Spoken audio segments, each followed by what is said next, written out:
Okay, good evening, ladies and gentlemen, and welcome to this day two of Lean Six Sigma Green Belt Certification Hackathon.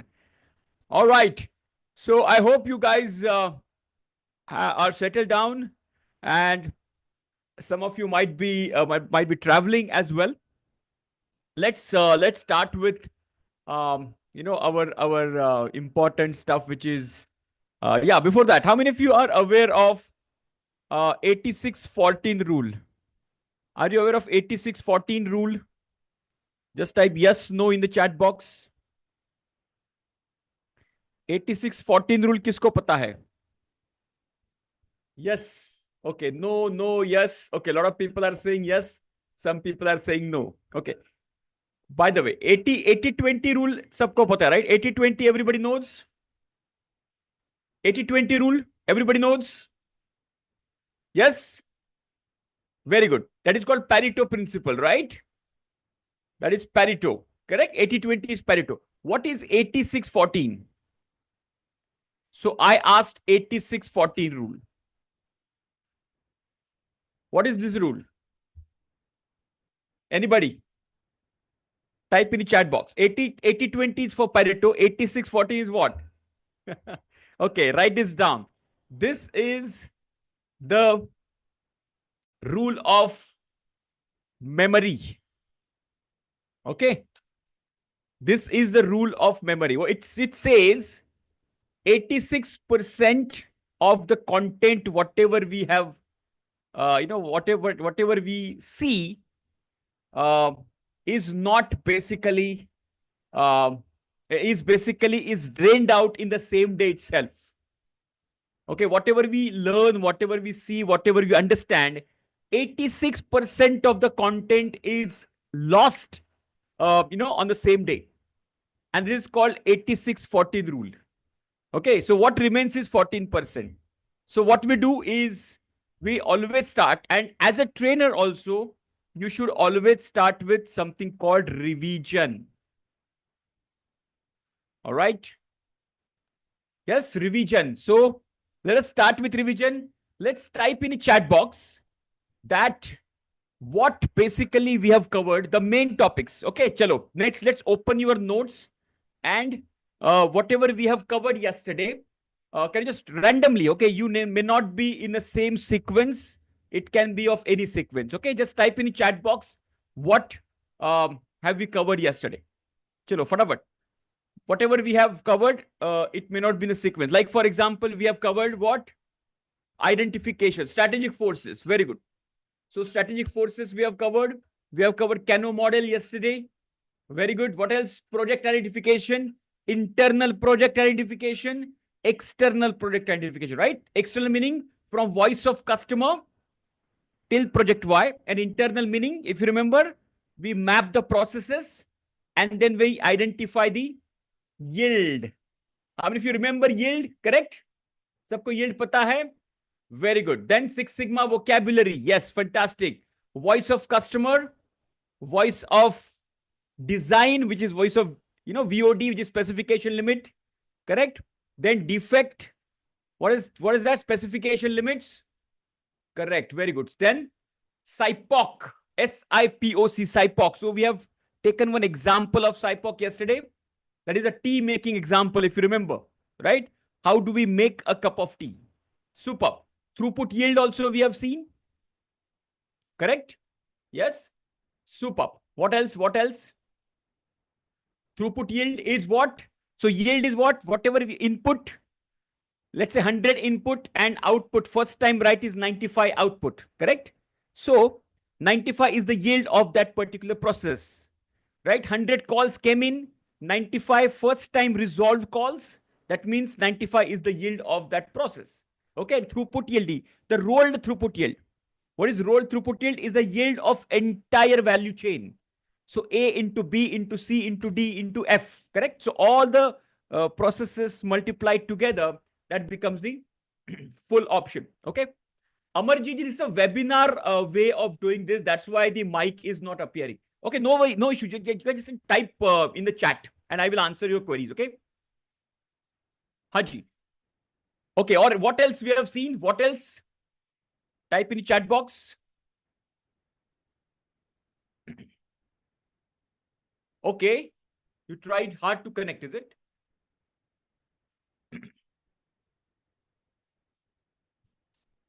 Okay. Now, today did you get the Zoom link on time with that recording link and the Zoom link? The same Zoom link you can use for all the 3 days. Did you get that link today? Today morning? Yes, no? Yeah, but did you get the link today morning? Okay, got it today, right? Fantastic. Okay, super. Chalo. So, yeah, what else? What else? What else we have covered? Type in the chat box, everybody. Yeah, we'll figure out what is the reason. We'll figure out, Amarjit ji, okay? Yeah. Okay, what else we have covered? Type in the chat box. उसके बाद major phase, if you remember, in the defined phase itself, lot of topics are covered. SIPOC के बाद क्या क्या किया है हम लोगों ने? Yes. What is covered after SIPOC? We have seen what? Stakeholder analysis. Everybody, stakeholder analysis. And what else? What else? Racimetrics. Exactly. Racimetrics, stakeholder analysis, and or communication plan. Correct? Yeah, racimetrics, communication plan, and stakeholder analysis. Very, very important tools. Then we came into the major phase, right? In major phase, this is, in the major phase, what happens is we collect the data. All right. So yesterday we covered some basic fundamentals of the major phase, correct? Yes. So what did we cover yesterday in the major phase? Yeah, Amarjit ji, you can ask any question in the live class. Okay, any question in the live class. It's not like, only thing is that because it's a webinar thing, it is, you're not able to speak out, just like our yellow belt webinar, because a lot of people are sitting in the room. So in the live classes on Saturdays and Mondays, the class is open. Okay, so you can unmute yourself and ask the question. All right, that's the only limitation. Yeah, but you can type the question like you are right now typing. Okay, any doubt you have, just type in and we'll be able to answer that. Okay. Haji, major phase में क्या क्या देखा? Type in the chat box, everybody. फटाफट. So first we have covered. What else we have covered in the major phase? Types of measure: input measure, process measure, output measure. Remember, 3 types of measures: input measure, process measure, output measure, correct? Then types of data: continuous data, discrete data. The data which can be measured on a continuous scale, it is called a continuous data. The data which is measured or can be counted, it is called discrete data, right? Yes, no, male, female, go, no go. This is called discrete data. And what is continuous data? The data which is on a continuous scale we can measure, correct? What else? And so if you remember, I have given you the chocolate weight example. The weight of the chocolate is a continuous data, and accepted and rejected is a discrete data. Then we have done some practical examples as well of your own industry, correct? After that, और क्या देखा था? Statistics. What is statistics? The science which converts data into information. There are 2 types of statistics. Okay. What types of statistics we have? One is descriptive and inferential. Do you remember descriptive, inferential?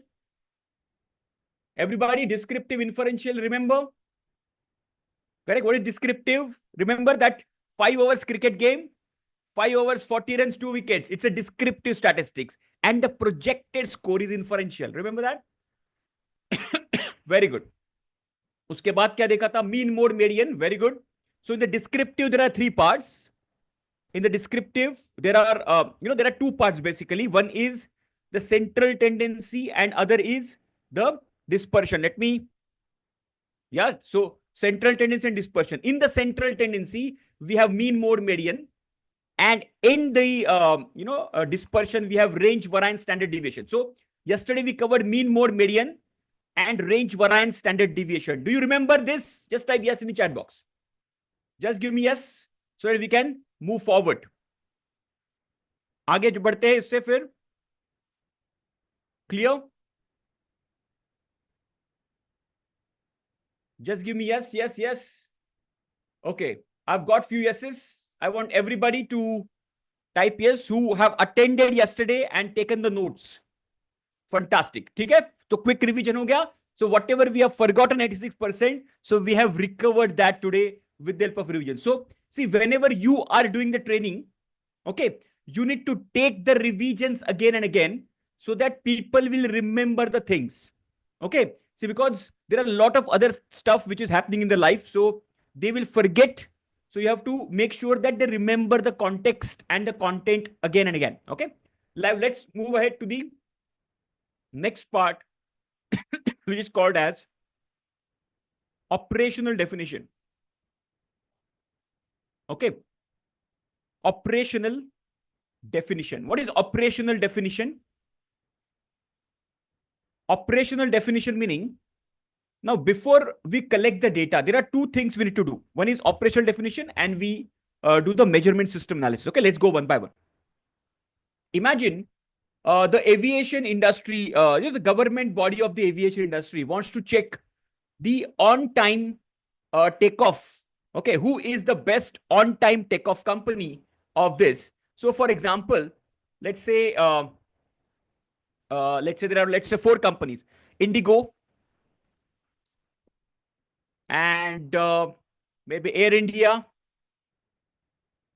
and what is SpiceJet. I'm just giving, and let's say Vistara. All right. Now these are the 4 companies, and the aviation industry, government body wants to check what is the current, the rate of the takeoff. Okay. So Indigo says this much percentage, Air India says this much percentage, SpiceJet says this much percentage, Vistara says this much percentage. So they want to check how they collect the data from. Okay. Just give me a second.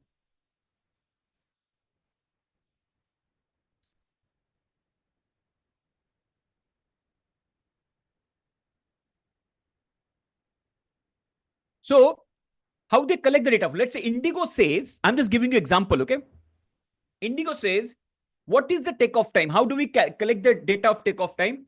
Whenever the flight, the aeroplane pushes back from the parking bay. Okay, understand this. Indigo says, whenever the plane pushes back from the parking bay, that is our takeoff time. Air India says, no. The moment the plane starts taxiing towards the runway, that is our takeoff time. See the difference, okay? Third one is SpiceJet, which they say that the moment the plane reaches the runway, that is our takeoff time. And Vistara says, no, whenever plane actually the wheels actually takes off from the ground, that is our takeoff time. Now, everybody is measuring differently, yes or no?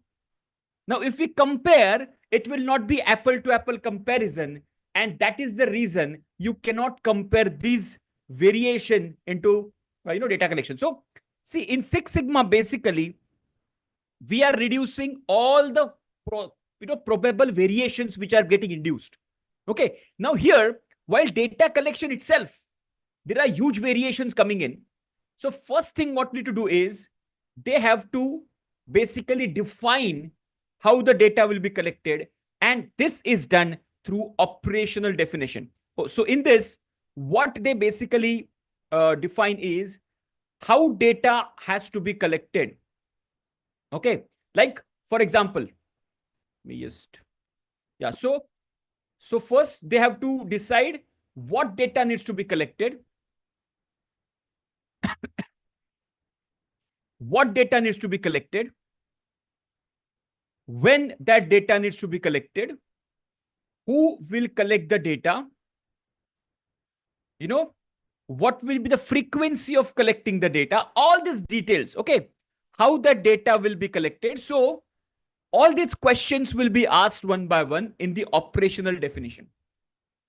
Okay, there is a framework which is given, in your curriculum as well, in the operational definition: who, what, where it will be, where also is one of the important, where it will be stored. So where it will be stored. Okay. What data will be collected when? When? What is the timing? Who will be collecting the data? Where it will be stored? And how that has to be taken? What is the procedure of collecting that data? Everything is defined crystal clear. And that definition is called operational definition. Right? Now, if we are defining everything and communicating to everybody, then there will always be a standardization of the data collection. Then we can compare each other. Yes or no, everybody? Are you understanding this? Are you understanding? Before we collect the data, this is the standardization we have to make, and that is called operational definition. Clear? Now, whenever you are collecting the data, you also fix, all these steps and communicate to the people so that there will not be any variation, because most of the times data collection happens in various shifts, okay, various times, locations, okay. So there is always a probability of variation happening while collecting the data itself. So to avoid that, we can take help of operational definition. Clear hai everybody? Just type yes in the chat box. Just give me yes with a simple example of aviation industry. Clear? All the senior members, you can also give similar kind of example while giving the training to the other people. Okay? ये example आप दे सकते हो, बहुत अच्छा example है. ठीक है? Now the next part, once the operational definition is fixed, there is another part which is very, very important, and that is called as measurement system analysis, MSA. Everybody please type MSA in the chat box. MSA. Measurement system analysis, MSA. Very, very important. So once you fix the operational definition, the next part comes in measurement system analysis. Now, what is a measurement system analysis? Now, in every process, every data collection, there is a very important, okay, there is a very, very important, what you can say, equipment, data collection equipment, which is there. Okay. Or measurement system, which is used. For example, to collect the temperature, we use the thermometer. To check the speed, we use the speedometer. Are you understanding? So temperature, thermometer, the thermometer, speedometer, pressure gauges, all these are various, some softwares also used to collect some data, right? So these are the measurement equipments we are using. Now, sometimes what happens is these kinds of measurement systems also can induce variation. Okay. So what MSA does, measurement system analysis does, it basically used to quantify, make a note of this, quantify variation induced, write this down, induced due to measurement system. Due to measurement system. Okay. So what is MSA? MSA is a scientific way, okay, to quantify the variation induced because of the measurement system, due to the measurement system. So let's say this is a total variation. If this is the total variation of the process, then there is always a small contribution of the measurement system. So this is the total. And this small bit is because of this measurement system, MSA. Or MS, we can say, measurement system. If this is less than 10%, okay, if it is 10% and below, this is considered to be the best way, best system. In the total variation, if the contribution of measurement system is less than 10%, that is acceptable. Okay. If it is more than 10%, of course, there is some scope for improvement. If it is beyond 30%, then that scale has to be rejected. The measurement scale has to be rejected. Okay. Clear? So this is measurement system analysis, is quantification of how much variation is induced because of measurement system. Okay. Conceptually clear hai? Let me give you some more information about it. Just give me yes in the chat box. So this is because of, let's say, when we are measuring something, okay, let's say, for example, let me give you example, okay, that will clarify this. Let's say I'm measuring my weight, okay. There is a weighing scale at my residence, there is one weighing scale at my gym, okay. Now let's say I'm on my weight reduction program. I take my weight at my residence. It is, let's say, 75 kg. I go to the gym, and that also is showing something 75.5%, 5 kg. Okay, so there is a half a kg difference. Okay, but what happens is, due to some reason, that difference increases. Okay, now understand this: if the weighing scale is not showing the weight properly. Okay, now imagine, because of that, on that basis of that weighing scale reading, if I start, what you can say, taking some action on my diet and on my exercises, all right, without checking whether my weighing scale is properly functioning or not. And that is actually called as, now, when I say there is a variation, that variation is because of my actual weight is varying, or because there is some variation in the weighing scale itself. So what is the variation in the weighing scale reading? That quantification is done by measurement system analysis. Clear? Okay. So quantifying how much variation induced because of the measurement system is what we do in the MSA. So actually speaking, in MSA, there are two types. One, if you have a continuous data, which we have studied yesterday. Let me just write down over here itself. So let me just clear this. So MSA, there are two parts. See, in the green belt level, we cover just theoretical parts of the MSA. In the black belt level, we go deeper into MSA with some practical examples and some Minitab exercise as well. Okay. So in MSA, there are two parts. One is if you have continuous data. Okay. And if you have discrete data, correct? And we have studied yesterday. Now, if you have continuous data, we basically do gauge R and R. Write this down. Gauge, Gauge, R and R. I will explain you. It's also called a GRR. GRR meaning gauge R and R. And if you have discrete data, we do AAA, or it is also called as attribute agreement analysis. Okay. Attribute agreement analysis. So in case of continuous data, we do gauge R and R. In case of discrete data, we do attribute agreement analysis. Now, in case of continuous data, now what is R and R? R and stands for repeatability and reproducibility. R and R stands for gauge repeatability and reproducibility. Let me explain about this. Now, there is a global body. Now, MSA is really religiously followed in the automotive industry. Other industries also do follow this, but they have to do this. Automotive industry have to do this. And there is a global body called as AIAG. What is that? AIAG. AIAG stands for Automotive Industry Action Group, just for our understanding. Okay. Yeah. AAA stands for Attribute Agreement Analysis. Attribute Agreement Analysis. Okay. Now, AIAG is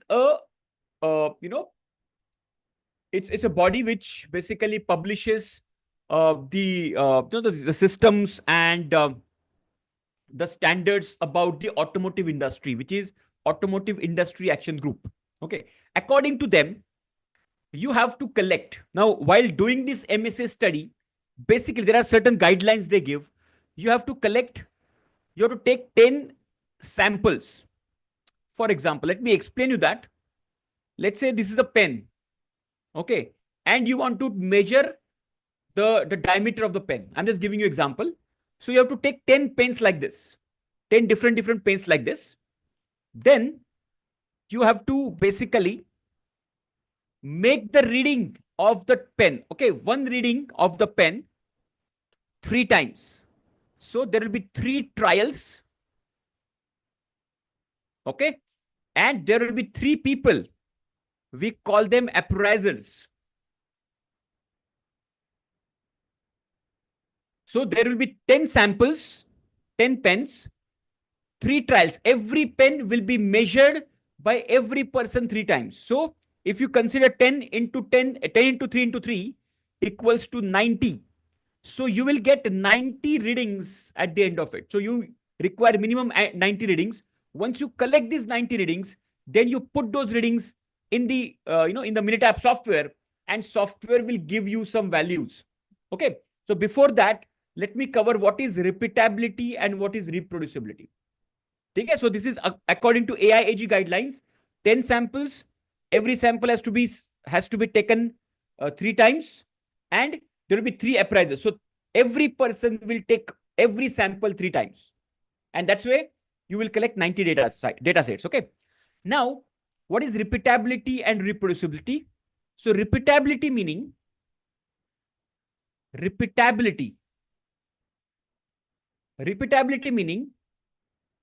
the same sample, let's say, so to measure the diameter, which equipment can we use to measure the diameter? Type in the chat box. Which equipment can be used? Yes, to measure the diameter of the pen, कौन सा equipment हम लोग use करेंगे?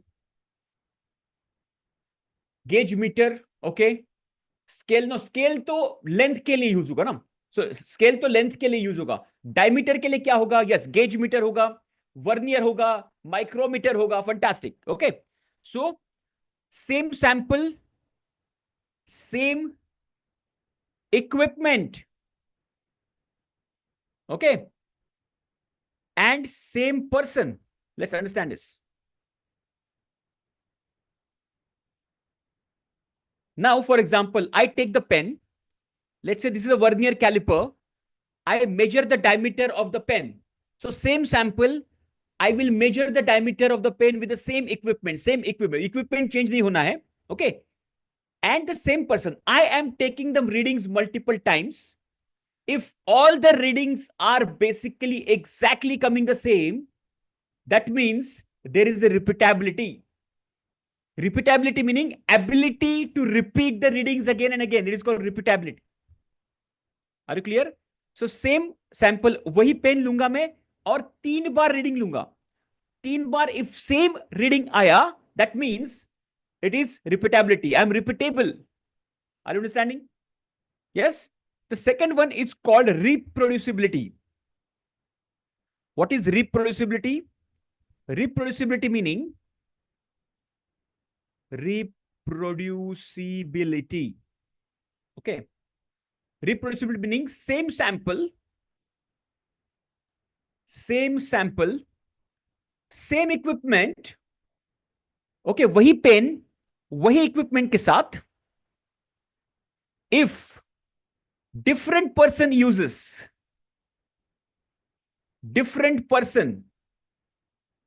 this same sample, same equipment, same vernier caliper or screw gauge with a different, let's say Dhiresh has made it, let's say Sohail will do it again. Okay, then Dilip will do it again. So if all of them give the same reading, that is called reproducibility. Are you understanding? So repeatability meaning same person giving the same reading. Reproducibility meaning different people giving the same reading. It's called reproducibility. So repeatability basically is assigned to equipment variation. It is called as EV, equipment variation, and reproducibility is assigned to the personal variation, which is called appraisals variation. Variation because of appraisal, it is called AV, appraisals variation, and repeatability is considered as equipment variation. Okay. So this is called repeatability and reproducibility. How do you remember this? Very simple. How do I remember this? Reproducibility. Now, to reproduce, we need to, we have to have multiple people, right? At least we have to have 2 people, a male and a female, to reproduce. Are you understanding? So we need multiple people. That's why reproducibility meaning more people. Okay, repeatability meaning the same person. That way you can remember this. Are you understanding? I'm coming back again. Repeatability is the same pen, the same equipment. You are repeating the reading 3 times. The reading comes 10.1, 10.1, 10.1. That means it is repeatability. Okay. Reproducibility meaning the same pen, same equipment and different person. Diresh is making the reading, Sohail is making the reading, Dilip is making the reading. Okay, there are 3 people, right? It is called reproducibility. If they are all giving the same reading, it is called reproducibility. If there is a difference in the reading, that means, the reproducibility is not there. Are you clear? We are not changing equipment in this case. So, no, correct. So what happens here is EV meaning the repeatability. Now, what is considered here? If the person is same, with the same eyesight, with the same skill set, okay, but still there is a variation coming in the reading. See, same equipment, same vernier caliper, and the same person with the same skill set, same eyesight, everything same. So it is attributed, whatever variation comes in the repeatability, that attributed to the equipment. Okay. And while coming back to the reproducibility, because we are changing the people, there could be the changes in the eyesight, changes in the skill set, changes in the knowledge. Okay.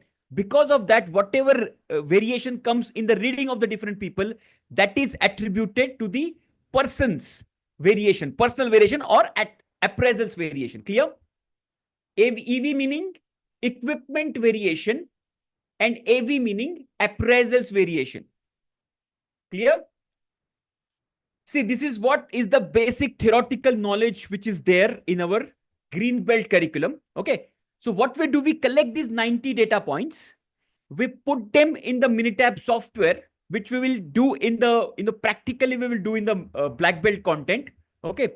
So here what we do is, when if you have the continuous data, okay, have you just noted this down? Just take a quick quick screenshot of this if you read. So I can just write this down, write a few points here. Repeatability is among the people and reproducibility between the people. Repeatability is the same person. Yeah. So the same person, with variation giving by the same person. Okay. Reproducibility meaning the variation giving by different people. That way you can say. Okay. Among the same person. Same person is very, very important. Okay, done? So in this, once we collect the data and we put it in the software give in case of GRR value, we get in case of gauge R and R, we get a GRR value. Okay. And GRR value is, if the GRR value is between 1 to 10%, okay, so this is the best measurement system we can say. Okay. If it is between, 11 to 30%, there is some needs improvement, you can say. Needs improvement. And 30% and above, if it is more than 30%, then we have to reject the scale. When it comes to attribute agreement analysis, so we get, there is a value called kappa value we get. So in the black belt, we'll do this practically.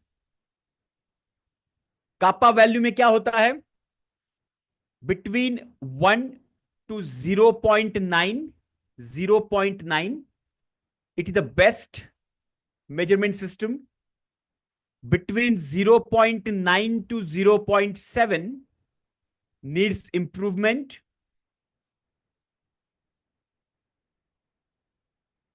And if it is going less than that, okay, if it is less than 0.7, you can reject the scale. When I say reject the scale, meaning you have to give, you have to change the equipments, recalibrate the equipments, give the training to the people again, and conduct the study till the time it comes within the within the limits. Okay, ideally it should be between the 10% variation time. Okay, so this is where and we will do this practically in the black belt content with the data, and we'll put that data in the Minitab. We'll see how to collect the data as well. What are the important factors? Okay, so यहाँ पे green belt level में इतना ही काफी है. Clear everybody? Just type yes in the chat box. So if it's continuous data, yeah, AAA is attribute agreement analysis. Now let me give you example of attribute agreement analysis. So this is one, the pen, the diameter, right? Where we are using continuous data. In case of attribute agreement analysis, let's take example of a bank. Okay, there is a bank who is giving a loan. Okay, let's say a car loan or maybe home loan. All right. Now there are the three appraisals would be the credit managers. There will be three credit managers, and instead of a pen, we will be giving them the whole loan application file. Now one person will say accept the file, other person will say reject the file. That is called attribute data or discrete data, right? In that case, the same thing will happen. We will take the 10 files. There will be 3 appraisals we will take. Okay. And every appraisals, we will randomly give the files to them. And without disclosing the name of the person, by just checking the documents, they have to select whether, whether this is accepted or rejected. Okay. And then we collect that 90 data points. And accordingly, we check the kappa value in the AAA, attribute agreement analysis. This is the only difference. Instead of continuous data, here we are checking the discrete data. Okay, clear? Just give me a yes in the chat box. So GRR and kappa clear hai?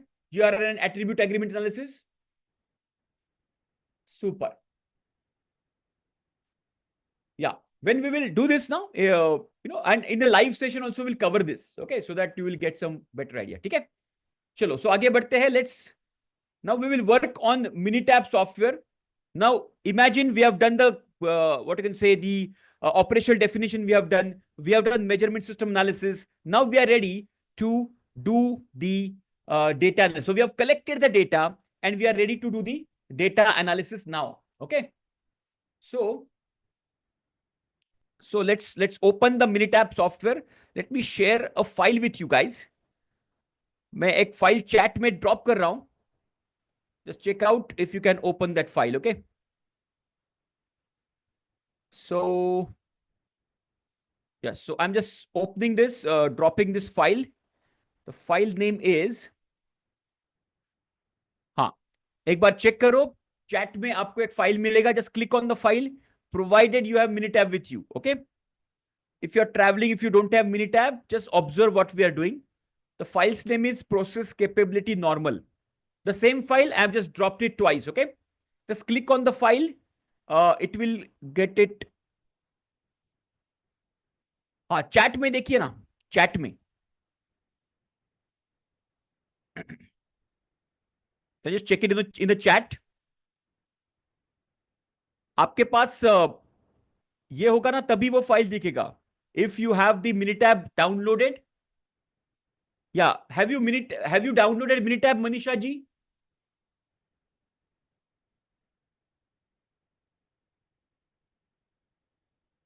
Just give me yes, no in the chat. Okay, very good. So I think it should be.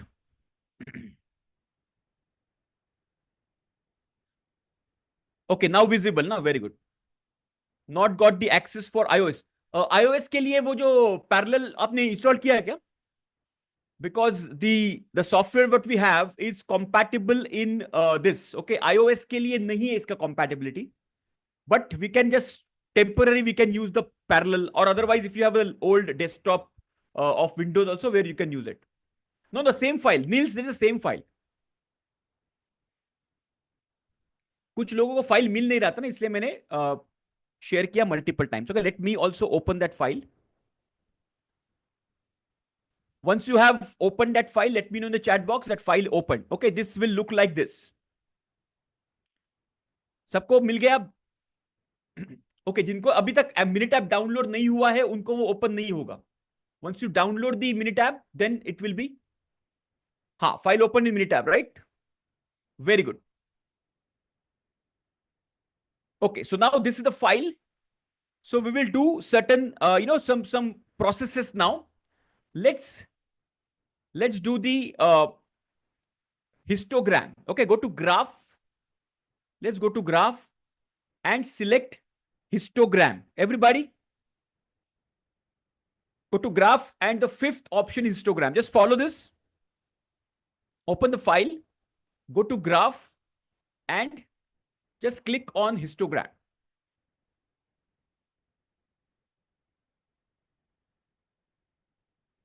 Once you click on that, this window will appear. Just follow with me. If anybody is behind, let me know in the chat that, please repeat, or I'm behind or something like that. Okay.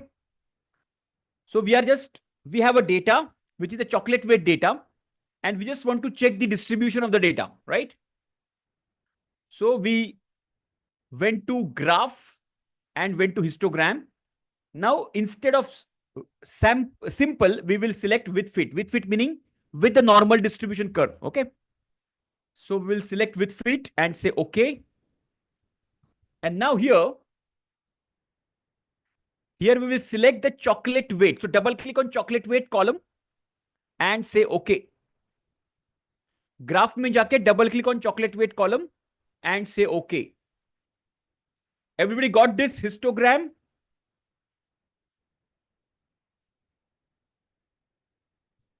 Just type yes in the chat box. Sabko mila? Very good. So you can see here, there's a histogram. And the mean of the histogram is 42.1. You can see here 42.11 gram. That means the average chocolate weight is 42.11 gram. Standard deviation is 1.645 grams. We have studied yesterday standard deviation ka unit of measurement is always the same of the data set. If the data is in grams, standard deviation will always be in grams. If the data is in centimeters, standard deviation will always be in centimeters, correct? And n is equal to number of data points. So we have 120 number of chocolate weights we have. Okay, clear? And this is the data distribution. Okay, this is also called as frequency distribution or histogram. See, gram meaning graph and histo meaning historical data. The graphical representation of historical data is called histogram. सबको मिला ये graph? Everybody? Just give me yes, no in the chat box. Everybody got it? Super yes. Very good. Now let me show you with the same data. With the same data, let's do something else. Let's do something else. Okay. Now from this graph, how do you go back to the data? Just have to click this. Okay. See my cursor. If you remember yesterday, this curve is a normal distribution curve. Okay. Which is basically connecting, the top of these data points. Okay. So it is like this. This curve gives you a quick understanding of whether the distribution is a flatter distribution or the thinner distribution. Okay. So with the help of curve, we can just figure out that quickly. Okay. Ideally speaking, this curve is not taking exact shape of, of the data set. Otherwise, this would also should show the, this kind of distribution, which is a skewed distribution. Okay, let me give you some examples about it. Now let's do one thing. Go back to the data by clicking this. Okay, this portion. Can you see here? Okay. Once I click this, I go back to the worksheet folder once again. So, or there is a short key which you can use, Control Alt D. Control Alt D. Control Alt D. You'll go back to the data folder. Okay. Now this data comes again. Now let's do something else. Go to Stat, Basic Statistics, Graphical Summary. Everybody, just follow this. Stat, Basic Statistics, Graphical Summary. Now we will so we have done the histogram first. Let's do something else. Basic statistics, graphical summary. Okay, graph के बाजू में ही है stat, basic statistics, graphical summary. Stat, basic statistics, graphical summary. हो गया? Once you click on that, this window will appear. All right. Now just select chocolate weight in the variable. That's it. बाकी कुछ मत करो. And say OK. Now when you select it, just have to double click on it. That's it. Okay. Say OK. And this window will appear. Everybody got this? Everybody got this? Just type yes in the chat box. Just give me confirmation. Yes. Summary report for chocolate weight. Now this is the same histogram which we have just seen. This is the same histogram. Okay. Now let's see on the right hand side. This part is nothing but descriptive statistics. Okay. And this part is nothing but inferential statistics. Remember yesterday we spoke about descriptive and inferential. I'll come back one by one. Clear? और इसके बारे में भी मैं बात करूंगा. What is this? Okay, इसके बारे में थोड़ा बाद में बात करते हैं. Let's come to mean. Everybody is clear about mean? Everybody is clear about mean? Yes? Yes, no? Correct? Mean तो सबको पता है, average, correct? Mean, mode, median, yesterday we have seen, correct? Then standard deviation sigma is 1.645, we have seen already. Then variance, what is variance? Remember? What is variance? Okay. Interactive, what is that?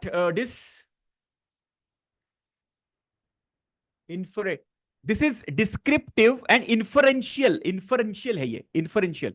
So descriptive meaning the description about the data. For example, in the cricket match, let's say, for example, there's a 20-over cricket match. Okay. In the 5 overs, we have the score like, 5 overs, 40 runs, 2 wickets. This is the score. That scoreboard is called descriptive statistics. We take the blood sample, and we give it to our, the pathology lab, and we get the blood report. That is called descriptive statistics. Okay, where we get WBC count, RBC count, and cholesterol level, all those things we come. That is called a descriptive statistic. What is inferential statistics? Okay, the projected score. Projected score is inferential statistics. Inference meaning, see, inferential statistics is about a population. Descriptive statistics is about sample. Clear, Amarjit ji? Just a small quick update. Okay, yesterday we covered that. So maybe you can just check out the, because you missed out yesterday. So you can check the recording of this where, the same example I had given yesterday. So descriptive is the current rate, score is the descriptive. Inferential is the projected about the population. We are inferring, we are predicting about the behavior of the population. It's called inferential statistics. Okay. Now, so skewness and kurtosis we will cover in the black belt level. N is equal to 120. Okay. Now variance is what? Sigma square. You remember variance is sigma square? Yesterday, how many of you remember? We calculated range, variance, and then standard deviation. That 5-step process. Remember that? Variance पहले निकाला था. Correct? हाँ जी. Sagar ji, did you attend yesterday's session? Were you there yesterday? No. Acha. So, you would have received one recording today. Okay, recording of day 1. Okay. In that recording, last 15 minutes part, you can just open the recording, and last 15 minutes, we have given you a 5 to 6 steps process of calculating the variance and standard deviation. Very simple one. And manually also you can calculate. Just check out that. Okay. The people who missed out on that, just yesterday's last 15 minutes you check out.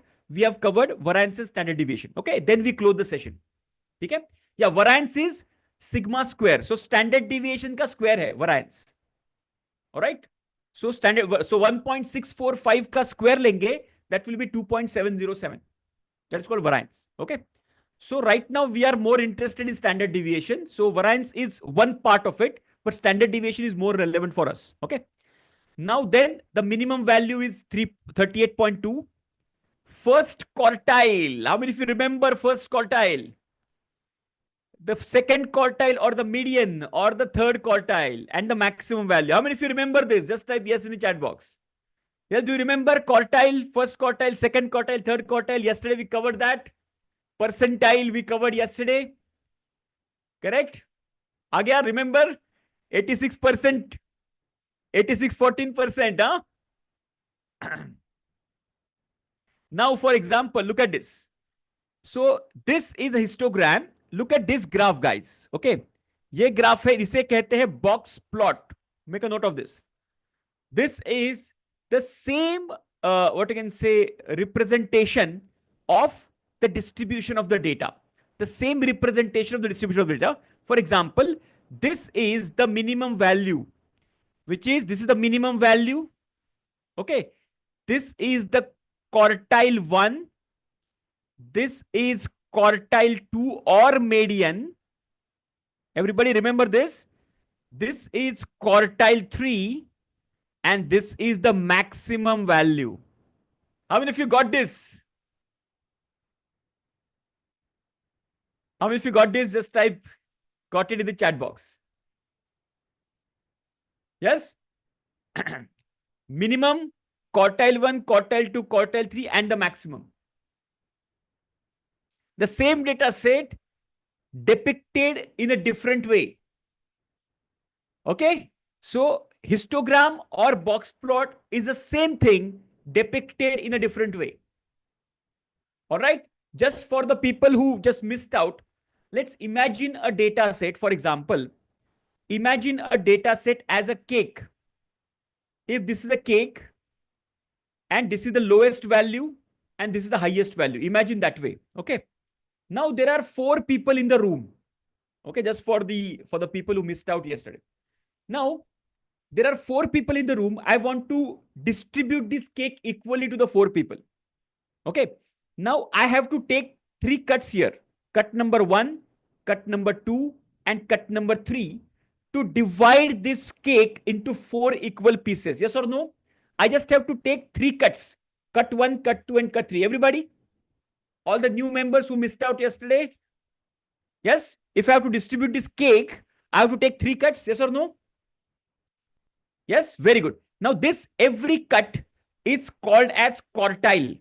So this is quartile 1, this is quartile 2, and this is quartile 3. Okay. That means this data, from the lowest to quartile 1, it will be having 25% of the data. The second quartile also will have 25% data. Third quartile also will have 25% data. And the fourth also will have 25% of the data. That means between these 2 quartiles, we will have 50% of the data. Okay. And this is what exactly is shown over here. Clear now? At least got some idea? Yeah. So this is called the same data distributed in a different format. And this is called a box plot. Clear? Very good. Let's come back to, now this is called inferential statistics. So yahan tak clear hai sabko? Let me just clear this off. Okay. Now let's come to this inferential statistics part. What is inferential statistics? Inferential statistics meaning we are inferring about the population. Okay. So here they are saying 95% confidence interval. Okay. Now this actually is a inferential statistics is a part of the black belt curriculum. But just for your understanding, see, our mean is 42.106, correct? This is the mean of the sample of 120 chocolates. Okay. About the population, we are predicting that the population mean will lie between 41.808 and 42.403. So the population mean will lie between these 2 points. We are inferring, and there is a formula to calculate this. Okay. In our live masterclass archive, we have covered this, how to calculate this confidence interval manually as well. So with the formula, we have covered this. If you're interested, you can check out that recording. Okay. Now the same with the median. Okay, median is nothing but a quartile 2. Remember that? This is quartile 1, this is quartile 2 and quartile 3, correct? So quartile 2 is median, this one. So the median is 42.1. So the median of the population will lie between 41.58 to 42.320. And same goes with the standard deviation. Standard deviation is here, standard deviation is 1.645 about the sample. So the population standard deviation is expected between 1.46 and 1.885. Okay. So this is how we are predicting the behavior of the population. Okay. So another version of this, which is hypothesis testing regression, we are going to cover today in the second half of the day. Clear? So this is called as, this is called as summary report. Okay. So you can find out, this is called as graphical summary. You will find out basic statistics graphics. So you get histogram, you get box plot, you get all the inferential statistics, descriptive statistics, everything you get over there itself. Okay. Clear? Yahan tak everybody just give me yes in the chat box. See, it requires a little bit of practice, guys. Okay. See, some of you guys are attending this session directly. You've taken the admission and you are attending this, Greenbelt Hackathon directly. Okay. That might be the reason you are feeling a little, what I can say, not getting the concepts. But if you go through the concepts of the Greenbelt curriculum and if you attend this hackathon, that will be more fruitful for you. Okay. Anyways, yahan tak samajh mein aa gaya sabko? Any doubt, please let me know. The last one is called Anderson-Darling normality test. ये क्या है? Okay, इसके बारे में मैं बताऊंगा after some time. Okay, let's go back to the data once again. Let's go back to the data. How do you go back to the data? Control Alt D. Remember? Control Alt D. If you press, you'll go back to the data. Let's do a time series plot here. What is time series? So we have seen histogram, we have seen the graphical summary. Let's do a time series plot. So where do we get time series plot? In the graph, you will find time series plot. Now, when do we use time series plot? Whenever you want to check the trend. Okay. Yes. In our share market, you look at trading, we see the Nifty index, okay, or the share price going up and down. What is that? It is called as time series plot. Okay. Just select that. So this is a simple time series. So if you want to observe the performance of the process against the time, all right. So on the x-axis, there will be time. On the y-axis, there will be that performance indicator. It can be production number. It can be sales number. It can be number of calls you are receiving. Okay. So that element you need to decide. Now let's select the simple. Say okay. And select the chocolate weight in the series and say okay. Yeah. Everybody got this? I repeat again, go to graph.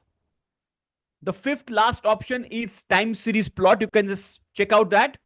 In the graph option, go to time series plot. Select simple. By default, simple is selected. In the series, just double click on chocolate weight and say okay, and you will get this. Everybody got this? Just give me yes in the chat box. सबको मिला ये?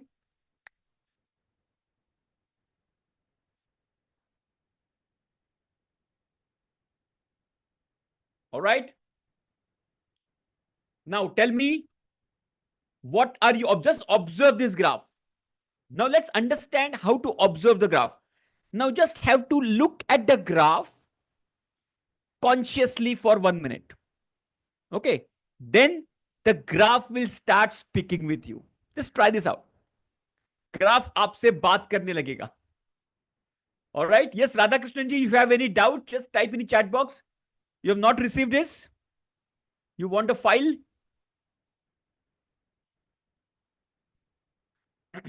Yeah, just observe this graph. And what are your observations?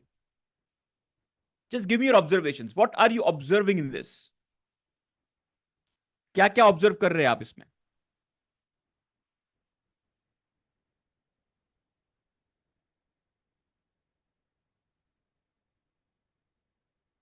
More variation after 48. Wow, that's a fantastic observation. After 48 and 50, there are some more variation. Variation is very high. Very good. What else? Super. So in this time series plot, we need to investigate the highs and the lows. First of all, that's the first thing. So all the highs and the lows have to be investigated. Why the highs and why the lows? What are the reasons? See, graph is just a mirror image of the process. This is called voice of process. From the voice of process, you need to basically identify what exactly is happening.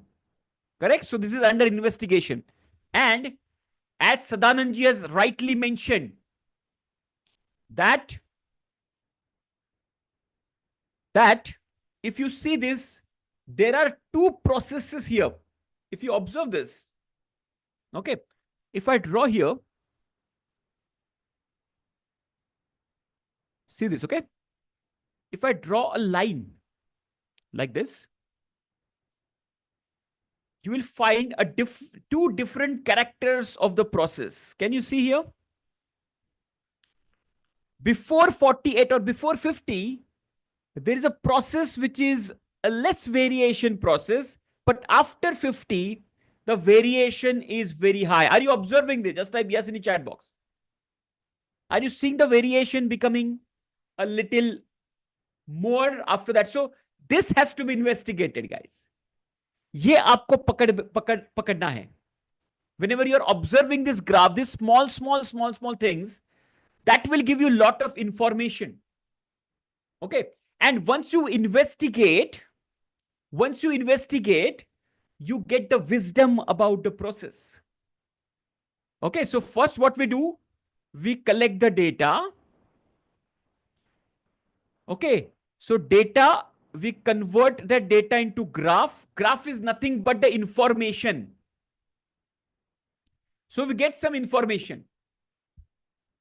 Is the run chart? Yes, exactly. Ravindraji, absolutely right. So run chart and the time series plot is the same thing. Run chart and time series plot is absolutely same thing. Okay. So we collect the data.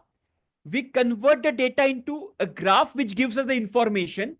See, if I show you the data, that will not make any sense because our brain is not wired for that. Once we convert that data into graph, that information, okay. Now what we do is then we investigate.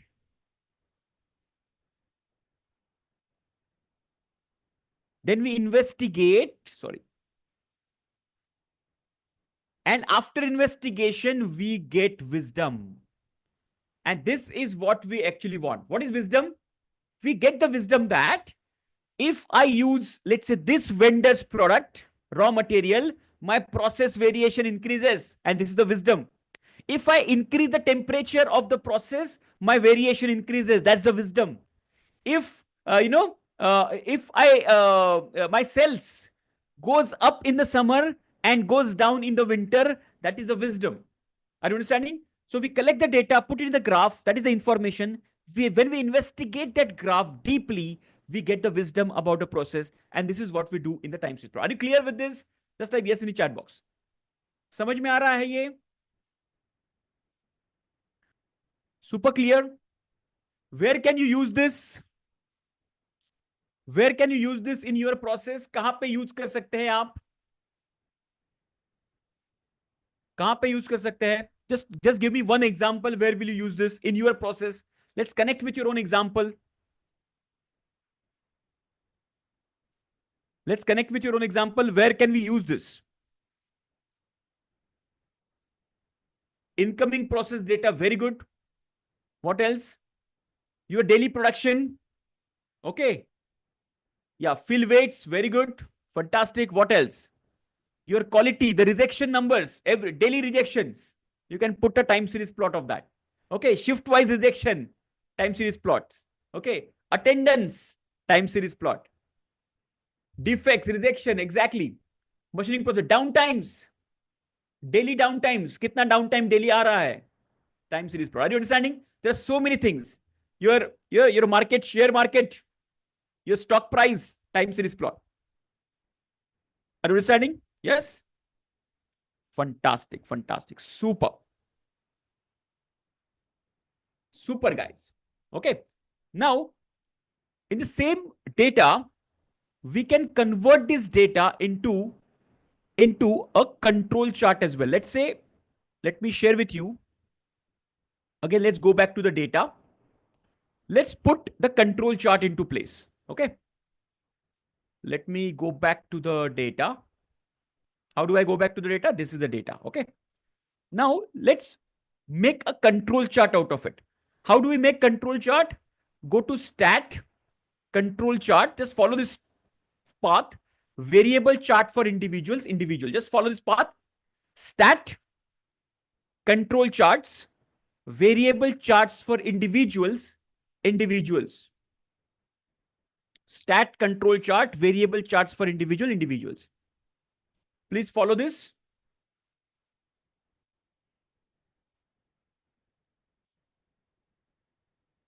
Stat, control chart, variable charts for individual, individual. Okay, let's click on that. This window will appear. Okay, I repeat again. Stat, control chart, variable chart for individual, individual. All right. Clear? This window will appear. Just select chocolate weight as we have done that and say OK. And you will get this diagram. Everybody got this diagram? Just give me yes. Now, what is the difference between the last diagram? Let me just quickly open both the diagrams here. दोनों graphs को हम लोग compare करते हैं.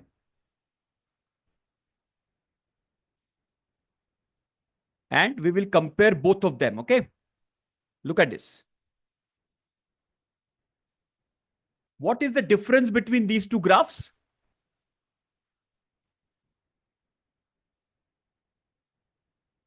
The same data, we have plotted the same data graphs. What is the difference? The difference is in the second graph, this is not minimum and maximum. That's a very good point. This is the mean. That's right. See, the difference is this is also a time series plot with 3 extra lines. Okay, what are those lines? The first line is the average line, the mean, 42.106. There's a green line. It's called the mean line. Along with that, there are 2 control limits, upper control limit and the lower control limit. What is the formula? Upper control limit formula is X bar, which is the mean, plus 3 times standard deviation. And what is the formula for lower control limit? X bar minus 3 times standard deviation. It's called lower control limit. Clear? Okay, so now, if any data point which is going beyond control limit, okay, like this data point is just touching the control limit. Okay, not going beyond it, but just touching that. Okay, if it is going beyond control limit, that is called as a special cause variation. Now, let me just clear this. Clear? So the difference between time series plot and the control chart, the I control chart is, I chart is individual chart. Because we have plotted the data individually, that's what it's called, individual control chart, which is a very basic control chart. So the difference between the time series plot and the control chart is, control chart has got 3 extra lines. One is the mean line in the center, upper control limit and the lower control limit. Upper control limit, the formula is X bar plus 3 standard deviation. Lower control limit is X bar minus 3 standard deviation. And, now let me just open this a little broader so that I can explain you. Now look at this control chart. Okay. So the variation between these two lines, it's called as, between upper and lower control limit, is called as common cause variation. Common cause variation. Okay. And if any data point goes beyond the control limit, this is called as special cause variation. Write this down. Spatial cause variation. I'll give you example of this. Okay. Now we come to office every day. There is always some variation, traffic variation, lift may variation, your wake up time, preparation time variation. There is always 5 to 10 minutes variation. It's called common cause variation. But on a special day, your tire got punctured, or on the road you met with an accident, and because of which you came late by 1 hour or 2 hours. There is a special cause variation, which immediately can be highlighted with the help of, this test. Okay, so you can investigate quickly special cause variation. Now understand this. With the help of Six Sigma, now this is very interesting. Okay, special cause variations are very easy to identify and easy to eliminate as well. Listen to me very carefully. Special cause variations are easy to identify and easy to eliminate. Common cause variations are very difficult to identify and difficult to eliminate. We cannot eliminate common cause variation. We can eliminate special cause variation. Special cause को eliminate कर सकते हैं. Common causes को we can reduce, but we cannot eliminate. And we are using the DMAC principle not for the special cause variation, but to reduce the common cause variation. How many of you got the Bulb-on moment right now? Just type BO in the chat box, Bulb-on. This is the Bulb-on moment. I'm just giving you a very deeper secret today. With the help of Six Sigma, we are not eliminating special cause. Special cause के लिए logical thinking ही काफी है. Yes or no? Because it is quite evident.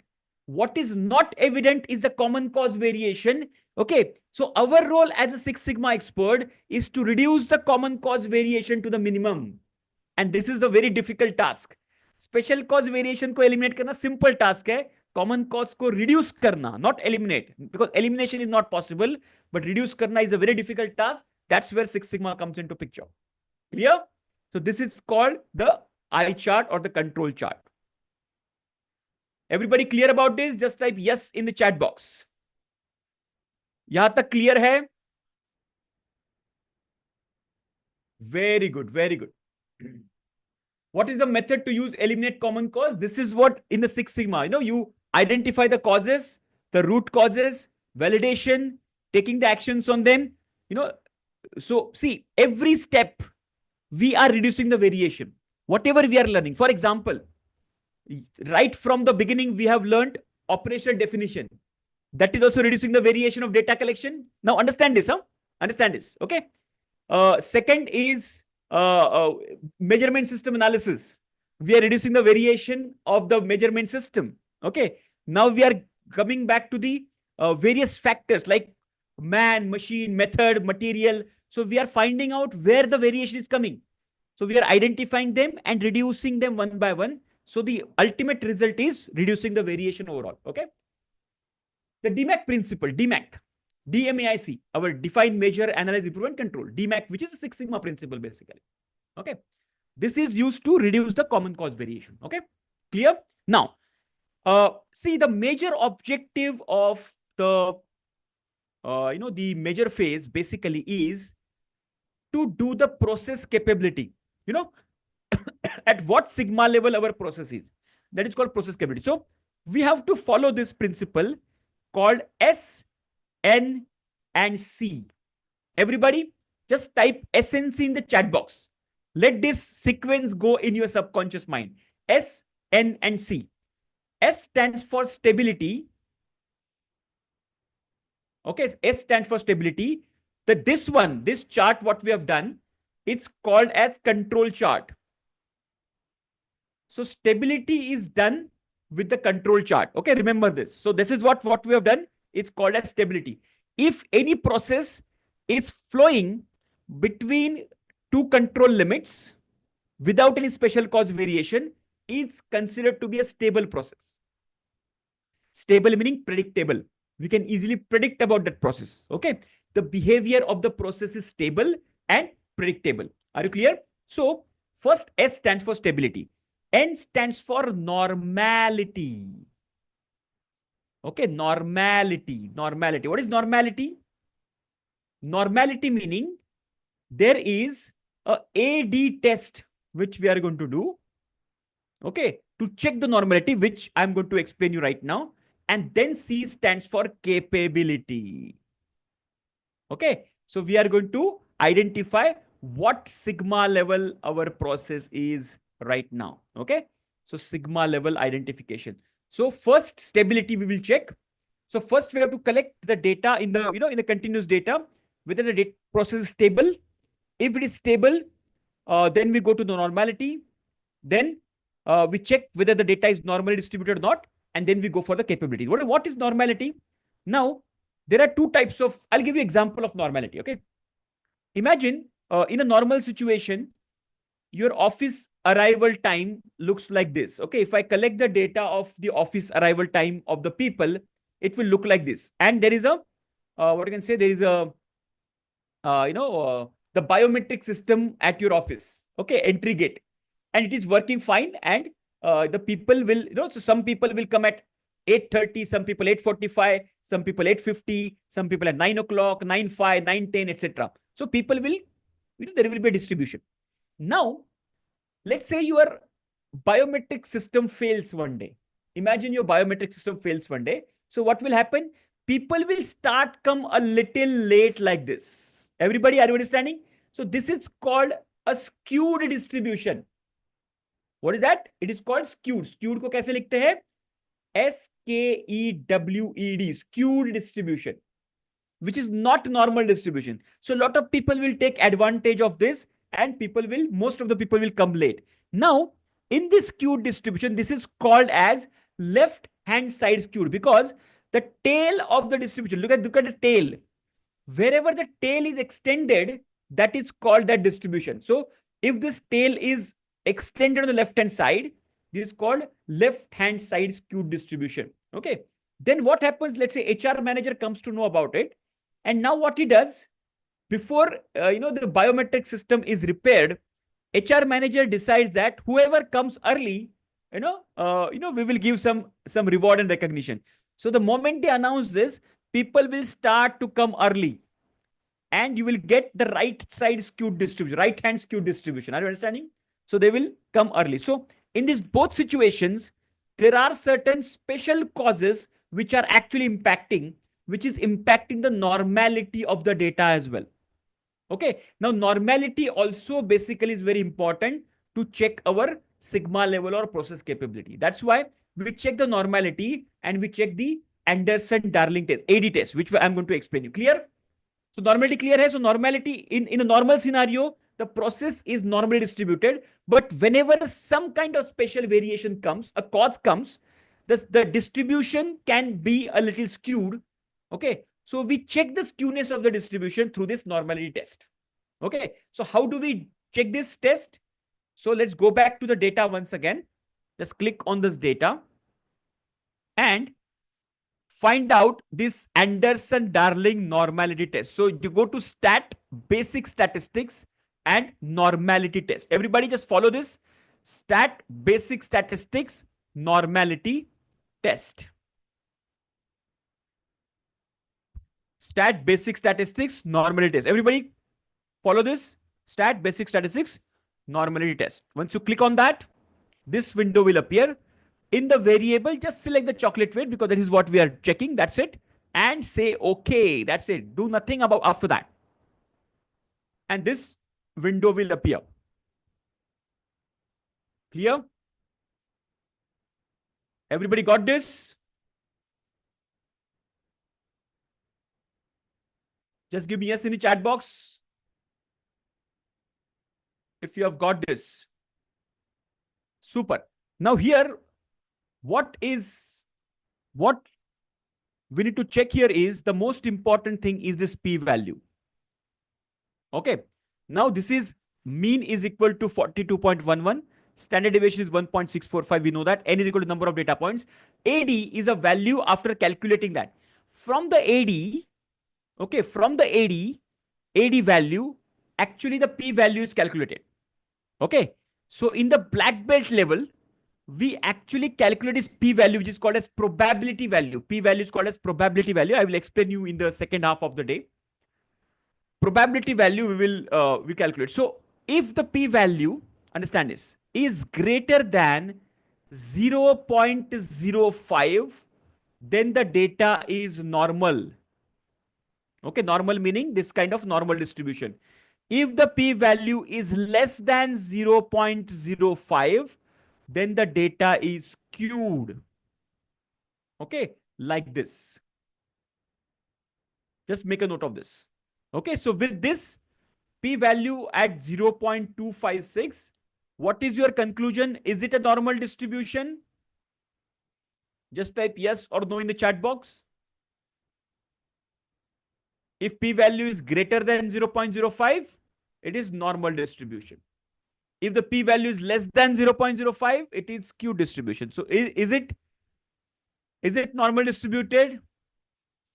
Yes, actually yes, because it is greater than 0.05. No, when the p-value is greater than 0.05, of course, 0.256, it is greater than 0.05. That is an indication that the data is normal distributed. Okay, and this is called the normality test. And the same test was conducted. If you go back to the first graph or the second graph, the summary report, I'll just click on the summary report. Okay, you remember this? You check out this. This is called Anderson-Darling normality test. Now, Anderson-Darling are the two statisticians, Theodore Anderson and Donald Darling. Okay, on their name, this test was basically taken. Okay, I did not explain you earlier because that would have confused you. So this is the test done here as well. So you can do all in one with this graphical summary. It's a fantastic feature. Got it now? Fantastic. So we have covered stability, we have covered normality. Now let's come to the process capability. Okay, how do we check the process capability? Let's go back to the data again. Now to check the process capability, we need to know what is my specification limit, upper specification and lower specification limit, correct? So here, let's consider our upper specification limit as 48 grams and lower specification limit at, let's say, 36 grams. Okay? So lower and upper specification limit 48 and 36. So lower end may 36. So it will be like this. Okay. If the data is like this, so how many data points? How many data points are? So this is the rejection, right? Whichever data point is going beyond. This is lower specification and this is upper specification. Let's say the average is 42 grams. Lower is 36 and upper is 48. So whichever is less than 36 and greater than 48 will be rejected. Okay. So accordingly, we will calculate our what sigma level is our process is. Okay. So let's calculate that. What is the procedure to do that? Procedure to do that is stat, quality tools, capability analysis, normal. Just follow this process. Stat, quality tools, capability analysis, normal. Stat, quality tools, capability analysis, normal. Now we have done the we have done the stability, we have done the process capability. Yeah, a squared value is, there is a calculation for a squared value. There's a formula. Okay, but we that value does not make any sense to us. Okay, what makes sense to us is the p value. That's why I have not explained you a squared value. If you want, I can give you the formula as well. You can calculate it manually. You can calculate the p value manually as well. Okay, but for us it does not make any sense. Okay, so stat, quality tools, capability analysis, normal. Just click on that. This window will appear. The same thing, just type chocolate weight, select chocolate weight over there. Subgroup size, let's say 1. Just select 1. Lower specification limit is 36. Upper specification limit is 48. Everybody with me? I repeat again, once again, go to stat, quality tools, capability analysis, normal. Click on that. Select chocolate weight. Subgroup size is 1. Lower specification is 36. Upper specification is 48. Now, before clicking on OK, there is one change you need to do is go to option. Go to option. In the option, just select the benchmark Z. just select the benchmark Z. Okay. Here, instead of capability stat CPPP, just select the benchmark. Just click on benchmark Z and say OK and say OK. Wow. So here is this graph. Okay. So right now, just to summarize this is the same histogram basically. This is a lower specification limit at 36. This is the upper specification limit at 48. And what is the Z score? What we are having is 3. So when the Z bench score here is 3.93, this is our process is actually at 3.93 sigma process. So we can say that our process is right now at 3.93 sigma process, very close to 4 sigma process. Are you clear? So whenever we say 6 sigma, this 6 number is a Z bench number. Understand this? Are you clear? So this is that number what we are getting. Yeah, Z bench number, the Z score, Z value basically. It is also called as a Z value, a Z bench score. Okay. So the Z bench score, of course, there's a formula to calculate a Z bench, but we put the data in the Z bench. Now, what is the Z bench? Let's start to understand this. So this is nothing but a sigma and a Z bench combination. So standard deviation is sigma, right? Understand it? Just for our understanding. So the formula for Z bench is nothing but, so upper specification limit minus X bar divided by standard deviation. Okay. So what is Z bench? Just try to understand it. So this is a formula. You can calculate this. What is a Z bench? Just try to understand this. What is a Z bench? Z bench is nothing but, okay, just take this formula. Z bench is nothing but, I'll give you an example of this. Okay. Yeah. Let me just give you an example of this. Imagine I'll go back to my whiteboard. That will be better. Imagine this is your specification limit.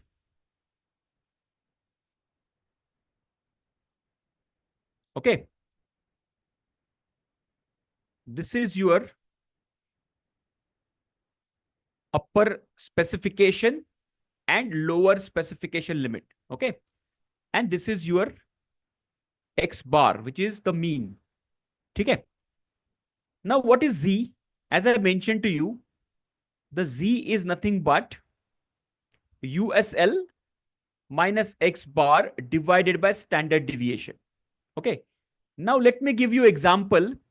Let's say my X bar is 10. Okay. My lower specification limit is 4. And my upper specification limit is, let's say, 16. Okay. Imagine this way. And my standard deviation for this process I've calculated is, let's say, 3. Okay. Understand this. So can you just calculate the sigma right now? So USL is 16 minus X bar is 10 divided by standard deviation is 3. So which is nothing but 6 minus divided by 3 is equal to 2. So when my Z is equal to 2, that means it is a 2 sigma process. So when my standard deviation is 3, I can actually fit, just try to understand this. I can actually fit 2 times standard deviation between my upper specification limit and my mean. Can you see here? Because 2 times, no, standard deviation is 3, right? So I can fit 1 standard deviation and 2 standard deviation, because every standard deviation is of 3 units. So 3 and 3 is equal to 6. So I can fit 2 times standard deviation. When I can fit 2 times standard deviations between my upper specification and my sigma, my X bar, that is called as a 2 sigma process. Try to understand this. I'll come again. ये इसको समझने की कोशिश करो. I'm just imagining the sigma is 3. I've just imagined the sigma is 3. Okay. My upper specification is 16. My X bar is 10. Okay. Forget about lower specification as of now. Just focus here. Okay. Now just put this in the formula. Upper specification is 16 minus X bar is 10 divided by standard deviation is 3 is equal to 2. So Z is 2. When my Z is 2, my process is a 2 sigma process. Okay. That's why I said this value is a Z value. Okay. Now when my Z is 2, that means I can fit 2 times standard deviation between my X bar and my specification, because X bar and specification limit में कितना distance है? 6 का distance है, correct? How much distance between X bar and USL? 6, because it is 16 minus 10, 6. Okay. So in this 6, I can fit 2 standard deviation. Are you understanding this? I can fit 2 standard deviation because my standard deviation is 3. Just try to understand this. When my standard deviation is 3, I can fit 2 standard deviation between my USL and X bar. That is called my 2 sigma process. Now, let me give you another way.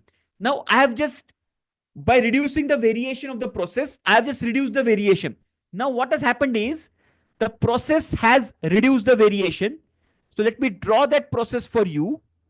Let me draw that. Now, the process has become very close to the center like this. Okay. Still, the average is 10. Understand this. Average is 10. USL and LSL are same. But what has reduced now? The standard deviation has reduced. Now the standard deviation has reduced to 2. When my process variation will reduce, my sigma will reduce. Yes, everybody has understood this? As my spread is reducing, my standard deviation will reduce. Yes or no? Everybody? Have you understood this? When my variation will reduce, my sigma will reduce. Just give me yes or no in the chat box. Yes? Simple है, ये तो simple समझ में आ रहा है? Yes? When my variation will reduce, sigma will reduce. Now, in this case, just put it in the same formula. Put it in the same formula, the Z score USL minus X bar divided by standard deviation. Okay, USL is 16, my X bar is 10, but my standard deviation is reduced to 2. So this is 6 divided by 2, which is 3. So in this case, my process is 3 sigma process. That means I can fit 3 standard deviations between my 1, 2, and 3. Because my sigma is now 2, I can fit 3 times 2 in this. Are you understanding this? So sigma, sigma, and sigma. I mean, if you got this, just type yes in the chat box. And this is called a 3 sigma process. So this is how you reduce the variation and you increase your Z score. This Z is nothing but that 6 sigma wala 6 hai na, wo Z score hai. Clear hai? This is a process capability score. More the Z score, better is for us. Better is our process. Clear? Very new understanding, huh? Very good, very good. Super. Clear hai? So we need to basically put the data into this, check the Z score, and this is our sigma number. This is a process capability number. Okay. Chalo. So what? Let's do one thing. Take a quick break, and we'll come back. Okay. Let's freshen up. Abhi hum log fantastic. Very good. Chalo. Let's take a quick break of 10 minutes. It's 8:37. We'll be back at 8:47 sharp. ठीक है ना? Okay. I will show you, Maruti ji, I will show you how you can find out the recording of this. Okay. I will show you that. Super. Chalo, let's take a break quickly of 10 minutes. We will be back at 8:47 sharp. Okay.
Okay, if you're back on your seat, just type I'm back in the chat box, everybody, so that we can start our session.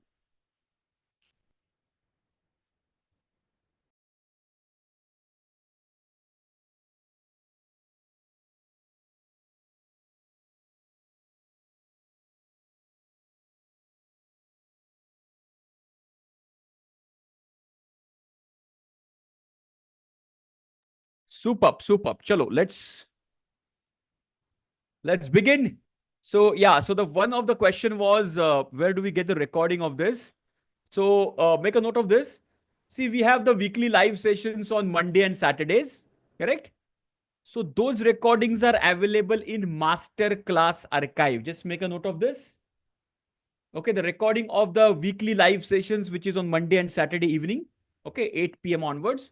It is available in masterclass archive. In the masterclass archive folder, just scroll it at the bottom of this and you will find the latest recording is available in the bottom. Same goes with the, so, and the hackathons, okay, the green belt, this current hackathon, there's a folder of green belt hackathon in this. Okay, so you will find out course number 1, which is green belt certification course. Course number 2 is black belt. Course number 3 is master black belt. Then you have masterclass archive. Then you have the green belt hackathon, black belt hackathon. So there, green belt hackathon folder mein you will find the recording of this. Clear, everybody? Just give me yes in the chat box if you are clear with this. Yes, just make a note of this and just type clear in the chat box. So you can find out all the recordings which are available over there. Okay, I have not started the recording, huh? Or have I? Yes, no. Okay.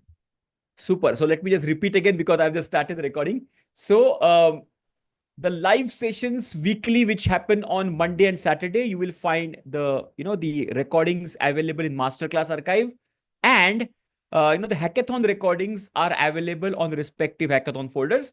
Green belt hackathon will be available in the green belt hackathon folders. Black belt hackathon recording will be available in the black belt hackathon folders. Clear?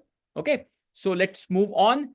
Now, once we identify the process capability, then we move to the next part, which is called the analyze phase. Okay. Analyze phase is all about finding out the causes and the root causes. So in the analyze phase, basically, analyze phase, we have two approaches which are used. Okay. One is called the process door approach. The process door approach, and other is called the data door approach. Just make a note of this. See here, I'm just covering very, very important and a little difficult topic to understand. Okay. So in the process door, see, in Lean Six Sigma, it's a combination of Lean and Six Sigma tools, right? So process door approach is more or less the Lean tools, and data door approach is more or less a Six Sigma tools. So in the Lean tools, which tools do we use? We use value stream mapping. Okay. We use process mapping. We use, uh, process mapping. We use VA/NVA analysis. Okay. So we are going to study this. VA/NVA is value added, non-value added analysis. Then, we use Teamwood. Everybody remember Teamwood? We covered that in our yellow belt content as well. Teamwood, right? Transportation, inventory, motion. So how do you identify this waste from the system is called the Lean tools. Okay. When it comes to Six Sigma tools, first we use Fishbone, which is cause and effect.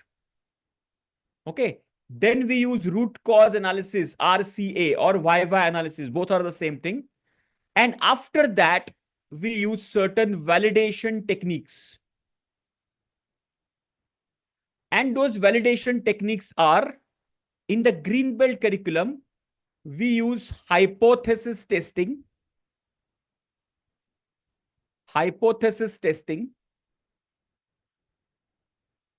and regression. So these two techniques we are going to learn today. Okay. So lean approach, VA and VA teamwork, etc. We will cover tomorrow. Fishbone, everybody knows man, machine, method, mother nature, material. Everybody knows about it. Root cause analysis, everybody knows about it. Why analysis, yes or no? Yes. Remember everybody, even in yellow belt also we cover fishbone and root cause analysis in the depth, right? Now we will cover today hypothesis testing and regression. Now, once we identify the root causes, these root causes have to be basically validated with the data. And that validation is done with the help of hypothesis testing and regression. So let me cover these two topics today before we close the day today. All right. Now let's start with the hypothesis testing. Just take a screenshot of this before I eliminate this. If you're taking a screenshot, just take a screenshot. So analyze, we have the lean door and the Six Sigma door, which is process and the data door. So VSM, some lean tools we are going to learn tomorrow. And the data door. So fishbone root cause analysis, we already know. So let's go deeper into hypothesis testing and regression. Okay. Very good. Chalo. So let me start with hypothesis testing. Hypothesis testing is a statistical method. Hypothesis testing. Okay. Hypothesis testing is nothing but validate your assumption to validate your assumption. Because whenever we find out causes and the root causes, actually they are our assumption. Yes or no? According to us, this could be the reason for this. According to our experience, knowledge, our hunches, we find out the causes and the root causes. Now, when it comes to validation, we need to validate with the root cause. Let's say, for example, you assume that more the experience, less will be the defect. Are you understanding? More the experience of the people, lesser will be the defect. That's what you assume. But what statistics say, don't assume anything. Collect the data about experienced people, collect the data about the rejection they are making, and just validate with that. That is called hypothesis testing. Are you understanding? Okay. So here, there are two types of hypothesis. One is called null hypothesis. So hypothesis is nothing but a statement of assumption. Hypothesis is nothing but statement of assumption. So there are two types of hypothesis, which is called null, which is shown as HO meaning null, and which is called as statement of equality. Write this down. Statement of equality. Okay. And there is another hypothesis which is called alternate hypothesis, which is exactly opposite to null hypothesis, which is called as HA. HA stands for alternate hypothesis. And this is a statement of difference. The first one is statement of equality. And other one is called statement of difference. Okay. I'll give you an example of this.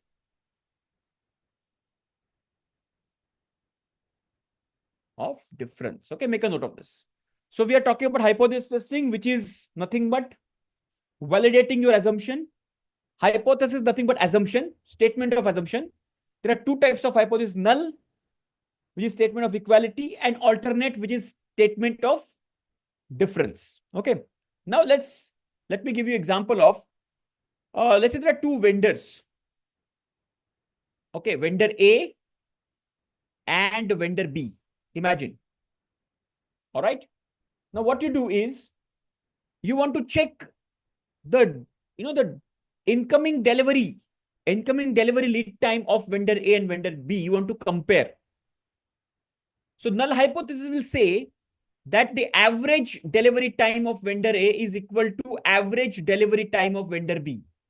So X A bar is equal to X B bar. That is what the null hypothesis will say. Okay. And alternate hypothesis will say X A bar is not equal to X B bar. So they are exactly opposite statements we are making. Then we will collect the data. Okay, we'll collect 30 data points of A, last 30 deliveries. We'll collect the average delivery time and then average delivery time of last 30 times of vendor B. And we'll compare these two. Imagine the X bar A is equal to, let's say, 10 let's say it is 10.5 days. And X bar B is equal to 10.8 days. Okay. Are you clear? So I've just taken the average. I've collected 30 data points and I've taken the average. So first is giving the delivery between 10.5 days. Other is giving the delivery between 10.8 days. I'm just giving you a very raw example. Or we can say hours. 10.5 hours, 10.8 hours. Now, is there any difference?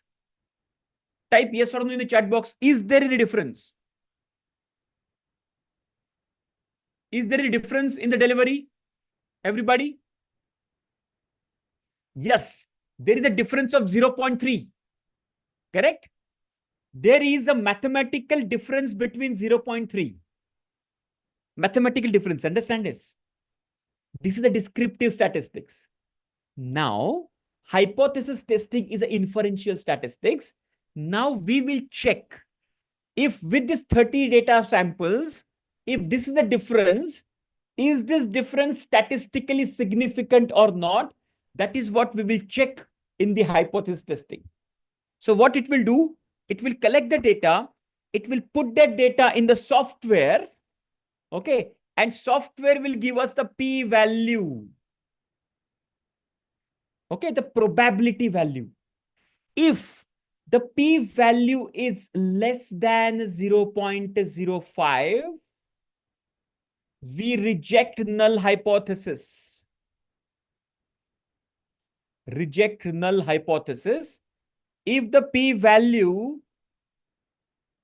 is greater than 0.05, we accept the null hypothesis, or in actual statistical term, it is called fail to reject. Okay. Now, how do you remember this? There is a simple rhyming we have to remember. The simple rhyming is P low, null go. Everybody, please type P low, null go in the chat box. I will explain you what is this 0.05. Okay. Yeah, write down P low, null go. P low, null go. Everybody, let this rhyming be remembered in your subconscious mind, in the long-term memory. P low, null go. So we have made it very simple. Collect the data, put that data in the software, and software will tell us whether this data is, whether this there is statistical significant difference or not. That's what the p-value is all about. Now, what is this 0.05? What is this 0.05? Now, understand this. yahan tak aapne clear kiya? Just take a screenshot of this. Everybody with me till now? Till now, everybody with me? Basic clear hai? Just give me yes in the chat box. Very good. Okay, let me just quickly touch upon this. What is this p-value and what is this 0.05 all about? Okay. So now let me go back to the basics of sample and the population once again. Okay. So this is a population and this is a small sample of it. Now, because the sample is a subset of the population, okay. So like, let's say we are cooking the rice in the pressure cooker, okay, or in the pot. We do not eat the entire rice. We just check a small piece of, a small part of it and, crush it, whether it is cooked properly or not. That is called a sample selection. Okay, sampling. Now, in every industry, there are certain sampling strategies they follow. Okay, certain sampling formulae they follow. One of the very famous formula is square root of n. What is square root of n? If let's say you are producing 100 pieces, take the square root of that. That is equal to 10 pieces. So you need to check 10 pieces out of this, a sampling plan. Exactly. Okay. So check the 10 pieces. Accordingly, you will be in a better position to predict about the entire 100 lot of 100. Are you understanding? Because of the costing, because of the time and resources, you cannot check all the 100%. That's why we are taking samples. How many of you are from quality here? Just type me in the chat box. Quality में कितने लोग हैं यहाँ पे? In the room? Just type me in the chat box if you are in the quality. Okay, yeah, a lot of people are there in the quality. So in the quality checking also, we don't check the all the data. We collect certain sample, and on the basis of the sample selection, sample testing, we predict about the population, about the entire lot, about entire production. Correct? Even incoming sampling also ऐसे ही होता है ना. Vendor का data, vendor का product आया हमारे पास, तो we take a sample, we check the sample, accordingly we infer. This is the same fundamental. When we take the sample, it is descriptive statistics, and now we are predicting about the behavior. Now tell me, when you are collecting the data properly with the sampling strategy and sampling plan, okay, you can be confident, but you cannot be 100% confident. You can be 95% confident. Okay, and this is called as confidence level. Now, from where this 95% come into picture, the statisticians, after a lot of permutation combination experiments, have decided that let's fix the confidence level at 95%. Okay. Now, whenever the 95% is our confidence about the population, there is still 5% probability of making error. So this 5% is always, there is a probability of making error, and this is called as significance level. Significance level, write this down. So when confidence level is 5%, confidence level is 95%, significance level is 5%. That means 5% is nothing but 0.05. 5% meaning what? 5 divided by 100, no? That is called 5%. Percent, per century. Percent का मतलब है per century, per 100, right? So 5 per 100, that means 0.05. Now you will come to know that, okay, this is what the 0.05 comes into picture. So the significance level set is 0.05, and the p value, which is called as probability, p for probability value, is nothing but, p value is nothing but, okay, attained significance level. Attained significance level. So software will calculate this p-value for us. Now in the black belt level, we will understand how manually p-value is calculated. Okay, हम लोग manually calculate करते हैं. In the green belt level, it is the basic stuff. We collect the data, put it in the software. Software will tell us whether the p-value is less than 0.05 or greater than 0.05. And this you have to take the what you can say, the this one. Now this p-value is nothing but the probability of making error. This is the error region. Let me give you a practical example to explain this. Okay, let me share one file with you, a Minitab file. हम लोग एक practical करके देखते हैं, and उसके बाद में you will be in a better position to understand this. Okay, so let me share one file with you. Everybody just open this file, which is called as,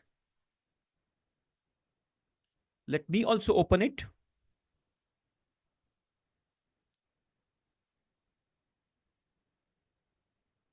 Okay. Everybody just open this file called 2sample t-test. Okay. Just open this file. We will do this exercise, and through this exercise, you will come to know what basically I am talking about here. Once you open the file, let me know in the chat box. File open.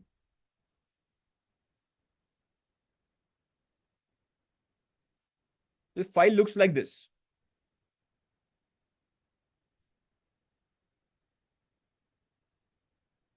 Open.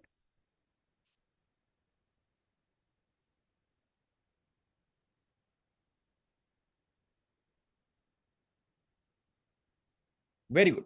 Now, there is a standard process and there is a pilot process. Okay. So here, what we are checking is, we want to compare, is there any statistical significant difference between a standard process and a pilot process? So what we are going to do is, the null hypothesis is, let's say, XS bar is equal to XP bar, which is the pilot process. So standard process average and pilot process average are same. And the alternate hypothesis, which is the HA, this is HO. Okay, and HA says XS bar is not equal to XP bar. Okay, so this is, we have set our null and alternate hypothesis. Now we will put the data in the, in the software testing, the hypothesis testing, and let's check what is the p-value coming out. Okay. Now let me just go there. Let me remove this first. Okay. Go to stat, basic statistics, two sample t-test. Just follow this. Stat, basic statistics, two sample. एक बार करके देखते हैं, then we will get a clear picture. Okay. Stat, basic statistics, two sample t-test. Okay. Open that, click that. Now in this window will appear. Now there is a drop down option available, which says both samples are in one column. Second says each sample in its own column. Okay. Two sample them. Correct, two sample. So each sample in its own column को select करो. यहाँ पे दोनों भी sample आ जाएंगे. ठीक है? So sample 1, select standard process. Sample 2, select pilot process. I repeat again, listen to me very carefully. Go to stat, go to basic statistics, two sample t-test. I will explain you what is this t-test and all about. Just go to two sample t-test. Okay. Just click on this two sample t-test. Now in the drop down, select the each sample in its own column, because we have both the samples in their own respective column. In the sample 1, select standard process. In sample 2, select the pilot process and say OK. All right. Now, once you click on OK, in this white, this white sessions window, you will get some statistical data over here. Everybody got this? Just type yes in the chat box. Everybody got it? Super. Now, let me just quickly explain you. This is the two sample t-test between standard process and the pilot process. Okay. So they have given all the data. N is equal to 22. That means 22 data points are there. The mean of, now this is very interesting. The mean of the first process, which is standard process, is 14.65, which is X bar S. Okay. And X bar P, XP bar you can say, is 14.34. So there is a small difference between these two processes, right? So all the other statistics are there. What we are interested in this P value. So the P value calculated is, the P value is equal to 0.485. Okay. So we remember our rhyming, P low, null go.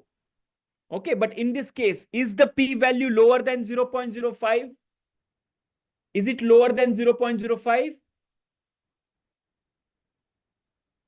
No, it is not lower than 0.05. So we cannot reject null hypothesis. So what was null hypothesis? XS bar is equal to XP bar. So we can say there is no statistical significant difference between a standard process and the pilot process. Are you understanding? There is no statistical significant difference between the standard and the pilot process. That's what we can conclude. Now just graphically, let me explain you. Let me graphically explain you this entire story. Okay. Imagine this is the standard process if I plotted over here. Okay. Which is, this one is X standard S. Okay. And there is another process which is the pilot process, which is like this. And this is the average of that. Now the overlapping region, guys, this overlapping region is the p-value. This is nothing but a p-value. Okay. Now let's just focus here. This is distribution 1 and this is distribution 2. If they're overlapping more, the p-value will be more. Okay. So the difference between the mean here, this one, will not be significant. Are you understanding? When they're overlapping very much, there will be the more p-value. P-value is the overlapping region you can consider. Okay. More the p-value. See, when I say 0.48, meaning 48.5% the area under curve is overlapping. Are you understanding? So when the overlap is very high, that means there is no statistical significant difference between the averages of these two processes. Are you clear? आपको ये visualize हो रहा है? Are you visualizing this? Just type yes in the chat box. Okay. Just focus here. Focus here. This is process number 1. This is process number 1. This one. And this is process number 2. This is my left hand and this is my right hand. Now I'm just bringing them closer. Now, more closer I'm bringing, more the overlapping they are having, right? In this case, 48.5%, almost 50% overlap. Okay. When their overlapping is very high, their average, the mean is coming very closer. Can you see here? When they are overlapping very high. Let me draw another line. Now, if there is a process like this, and the second process is like this. In this case, the overlapping region is very low. Can you see here? In that case, the difference between the means are very high. So you can say if this overlapping region is less than 5%, if this overlapping region is less than 5%, that means the difference is statistically significant. Are you clear now? Visually, ho raha hai? Are you visualizing this? When the overlapping is very high, the p-value is very high. The overlapping is very low. The p-value is very low. When the p-value is low, null go. Null go meaning what? Reject null hypothesis, which says both are equal. Okay. So, an alternate hypothesis says there is a statistical significant difference. Okay. So, this you can just remember. Clear? So, for us, let's make the life very simple. Collect the data, put that data in the software, and software will give us the p-value. We just have to check the rhyme, p low, null go, and conclude on that basis. That's it. Clear? Just type yes in the chat box. Everybody's clear with this? Super, super. Amazing, amazing. Okay, so let me give you another example of, okay, इसमें ही और एक example create करते हैं. और एक example create करते हैं. Let's say new process. Just type new process. और एक example create करते हैं new process करके. Okay. And in the new process, let's say go to calc. Everybody just follow this process. Go to calc. Just to have fun around this. Okay. Go to calc, random data, and normal. Follow this sequence. Calc, random data, normal. Calc, random data, normal. Okay. Now, what I'm doing is I'm just selecting normal here.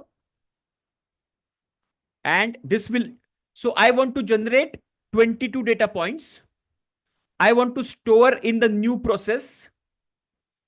And the mean I want is around 10. Or maybe I can write 5. Okay. I want the mean is around 5, let's say. Or maybe 8. So let me repeat this. I go to calc. First, I give the name new process over here. I go to calc, go to random data, go to normal. I will generate 22 data points, as because we have 22 data points in here. I will store in the column new process. So I'll just select new process. And here in the mean, I will just select, let's say 8. That means the average will be around 8. Okay. And say okay. Now the software has generated 22 data points around this. Okay. Now I will compare the pilot process and the new process. Okay. So use the same theme. Go to stat, basic statistics to sample t-test. Now instead of standard process, I will just remove the standard process, delete it. Okay, delete the standard process and select the new process. Standard process को remove करो और new process को डालो उसमें, pilot process को रहने दो उधर ही, एंड से okay. Wow, now you can see the p value is 0.000. What does it mean? So you can see here, the mean is, so the new process, the x bar n is equal to 8.092 and x bar pilot is equal to 14.34. So there is a huge difference between these two. So they are like this. Are you understanding? And almost no overlapping. That's why the p value is showing as 0.000. So that means we can say that there is a statistically significant difference between these two processes. Are you clear? Just give me yes in the chat box. Simple. Yeah, I'll repeat the process. Have you brought the new process data? So reject the the null hypothesis is what? Statement of equality, right? The null is statement of equality. Alternate is statement of difference. So we have to select the statement of difference. We have to say that there is a statistical significant difference because the p value is almost 0. Clear? Okay. So I'll repeat the process again. I'll repeat the process. So once you click this, go to stat, go to basic statistics, 2 sample t-test. Click on 2 sample, stat, basic statistics, 2 sample t-test. Just select 2 sample t-test. Now here you have to select each sample in its own column. Okay. Select that. Now in the sample 1, you can select the new process.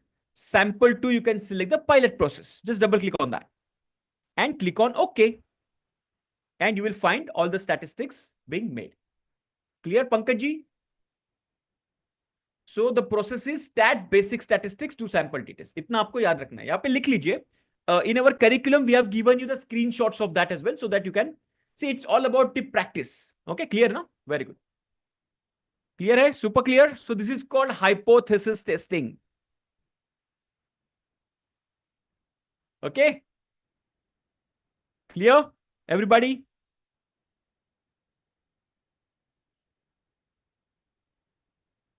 Very good. Super. Now let me give you one example of, let me give you a data first. Okay, एक data लेते हैं. एक data के साथ हम लोग एक, we will just do something interesting here with the data. Let me give you, okay, just open this. Yeah, data will be different. Yeah, let it be different. Let it be different because the software generated different data for you and it has generated different data for me, right? That's why the data is different. Okay. ये file को download करो. The data is scatter plot. Now we will understand regression. Okay, correlation and regression. Both we will understand. Let's first open this file. एक बार file को open करो. I will also open the file. The name of the file is scatterplot. Once you open the file, let me know in the chat box, okay?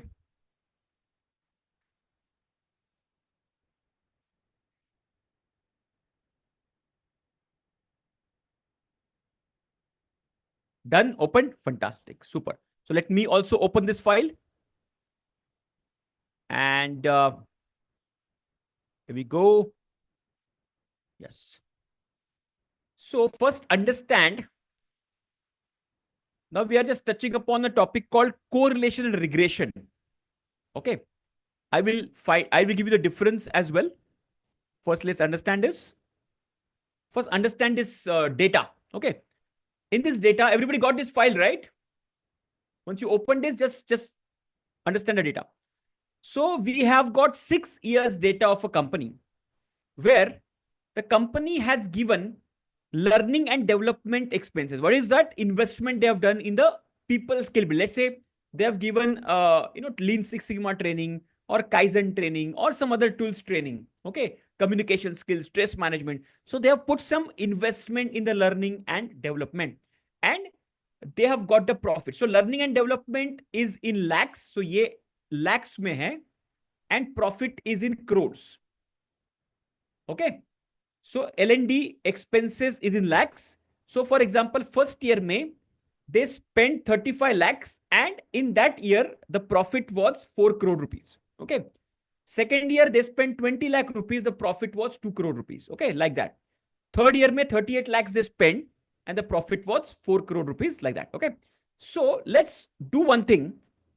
Let's find out, is there any relationship between these two factors? Okay. In this factor, what is the output variable and what is the input variable? I have no data after opening, is it? वही file open किया आपने जो मैंने दिया था आपको, Pankaj ji? I'll give the file once again. हाँ, just एक बार फिर से ओपन करिए, उसको बंद करिए, पूरे आपके पहले वाले सभी फाइल्स को बंद करिए, and then open this file once again. Okay. Yes. Okay. Now in this case, what is the output? Everybody knows y is equal to function of x, right? Y is equal to function of x, which is y is my output variable, which is depending on my input variable, correct? In this case, what is the output variable? Type in the chat box, everybody. It's profit my output variable or expenses my output variable. Type in the chat box, everybody. Because this fundamental clarity has to be there.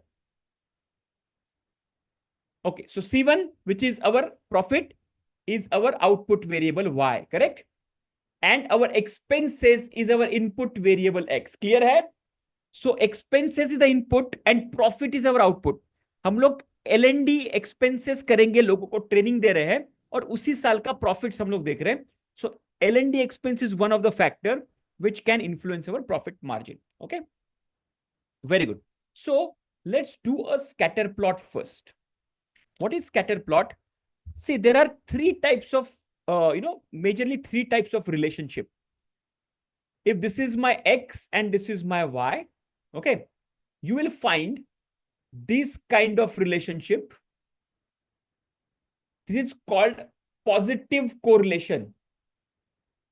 Okay, where my x is increasing, my y is also increasing. For example, you are studying more, your marks will be more. Are you understanding? More the study time, more will be the percentage score. That is called x and y relationship. Now the second relationship is called negative correlation. वो इस प्रकार से दिखता है. If your x is increasing, your y is decreasing. It is called negative correlation. And this kind of a pattern is called no correlation. This kind of a pattern is called no correlation. Are you clear? So these three major patterns you will understand in this correlation. So positive correlation, I've given you example. More the study time, more will be the percentage. What is the negative correlation? More time on Facebook and Instagram, lesser will be the percentage marks. Clear? And no correlation meaning there is no correlation between, let's say, for example, let's say whatever food or whatever exercises you are doing and whatever marks you are scoring, there is no correlation. Okay. Okay. So there's no correlation. So this is called three major patterns we'll find out. So let's find out what kind of pattern we can find out over here. So go to graph and select the first option, scatter plot. Go to graph and click on scatter plot. Okay. As of now, just select simple, which is the by default. In the graph option, the first option is scatter plot. Select simple. In the Y variable, select profit. In the X variable, select expenses on L&D, which is learning and development, and say okay. Don't do anything else. Now tell me, observe this graph. Are you finding any pattern? Is it a positive? Is it a negative correlation? Or is it no correlation? Type in the chat box. Just observe this. Positive correlation, negative correlation, or no correlation? Everybody.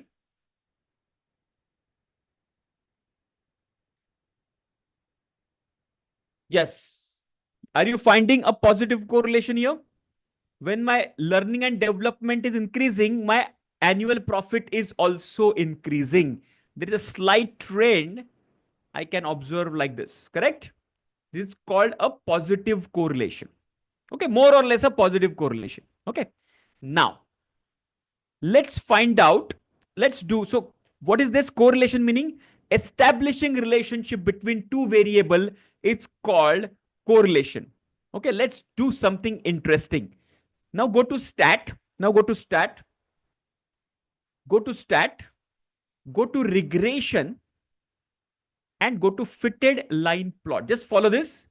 So we have seen the correlation, graph and scatter plot. Now go to stat, regression, fitted line plot. Okay. Just click on that.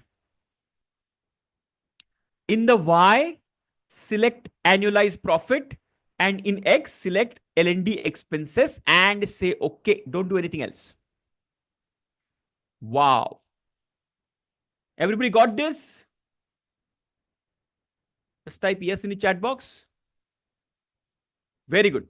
Now this is the same graph. Like you remember, we plotted time series plot and the control chart. Okay. Yeah. So the function is go to stat, regression, fitted line plot. Stat, regression, fitted line plot. Okay. Once you select that, put your Y is annualized profit and X as your expenses in L&D and say okay, you will get this graph. Now, along with the correlation, we have got three additional information here. Okay, what are the three additional information? We have got this line, which is called line of best fit. Okay, we have got this, R square value, and we have got this equation. These are the three factors we have got. Okay, let's come to them one by one. Now, what is line of best fit? So software calculates this line of best fit on a method, on the basis of a method. The method's name is called as least square method. Make a note of this just for your understanding. Okay. Least square method. Okay. So we are not going deeper into that. So on the basis of least square method, software draws a line which is passing through these dots. Okay. Passing through these dots. All right. Now, there is something called R square value. R square value is nothing but showing the strength of the relationship. What is that? It is showing the strength of the relationship. Strength of relation. Okay. Now, if R square value is between 0 to 30 or maybe 35, it is low strength. Between 35 to 65, you can say a medium kind of a strength, and 65 above, you can say very high, high strength is a relationship. In this case, it is 76.8. So the relationship is very strengthy, very high. Okay. And the third factor is the equation. This equation is called as regression equation. Okay. Or prediction equation. And this equation is Y is equal to A plus BX. Everybody write this down. Y is equal to A plus BX. where y is the output. We all know this. X is the input. X is the input. A is the intercept. Write this down. Intercept. I'll explain you this. And the B is equal to the slope. Everybody make a note of this. Y is output, X is input, everybody knows. What is intercept? Try to understand this. What is intercept?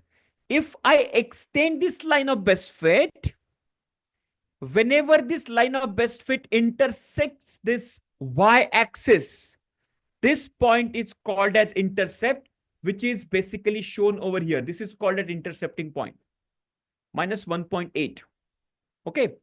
Now this is 0.188 is nothing but a slope. What is slope? Try to understand this. Okay. What is understand this? What is slope? You want me to tell this again? Okay. So intercept is nothing but if I extend this line of best fit. Okay. मैं यहाँ पे अगर extend करता हूं इस area में, यहाँ पे dotted. Okay. It will intersect this point. And this point is this point, minus 1.817. This is called intercept. Okay. And what is this slope? Slope is nothing but the change in y. Write this down. Maybe you can write this down. What is slope? Slope is equal to change in y in or with respect to 1 unit change in x. Change in y with respect to 1 unit change in x is equal to slope. Change in y, which is the output variable, change in y with respect to 1 unit change in x. If I change x by 1 unit, how much change it is bringing on y? That is called slope. So in the simple term, what is this 0.188? Let's try to understand this. You remember expenses in learning and development is in lakhs of rupees, correct? And the profit is in crores of rupees. So y values are in crores. So when I say 0.1883, that means if I add 1 lakh rupees of L&D expenditure, if I increase it, it is adding 0.1883 crore rupees of profit. Are you understanding this? If I increase 1 lakh rupees L&D expenses, my profit is increasing by 0.188 CR, which means 18.83 lakh rupees. So 1 lakh expenditure में डाल रहा हूं तो 18.8 lakh का profit बढ़ रहा है. Are you understanding? This is called a slope. Clear everybody? Just type yes in the chat box. Clear hai? Just give me clear in the chat box, everybody. So line of best fit, R square, and the the regression equation. These are the 3 factors you get in the regression. So what is the advantage of regression? In the regression, within the given, within the given spectrum of the data, we can predict any value of the y with respect to x and any value of the x with respect to y. Okay. Yeah, y is equal to a plus bx or u is equal to a plus bc, all the same thing. Y is equal to a plus bx, याद रखिए, क्योंकि y is equal to output and x is equal to input variable. A is intercept and B is slope. ये आपको ध्यान में आएगा. Clear everybody? This is called the regression equation. Yes, so this is the regression equation, and regression meaning predicting the value. See, what is the difference between correlation and regression? Correlation is establishing relationship between x and y, while regression is predicting the value of one variable on the basis of another variable with the help of equation. That is called regression. Clear? Just give me yes in the chat box, everybody. Super clear है ये? Correlation समझ में आया? Regression समझ में आया? Okay. I would suggest go back to the recording again and just try this once again. Okay. I will give you all the data files below the recording today. जो भी हम लोगों ने आज try किया है, the normality file, the hypothesis testing, regression file, everything I will give you below the recording, so you can practice this again and again. Clear? Super clear? थोड़ा भेजा फ्राई हो गया, भेजा फ्राई.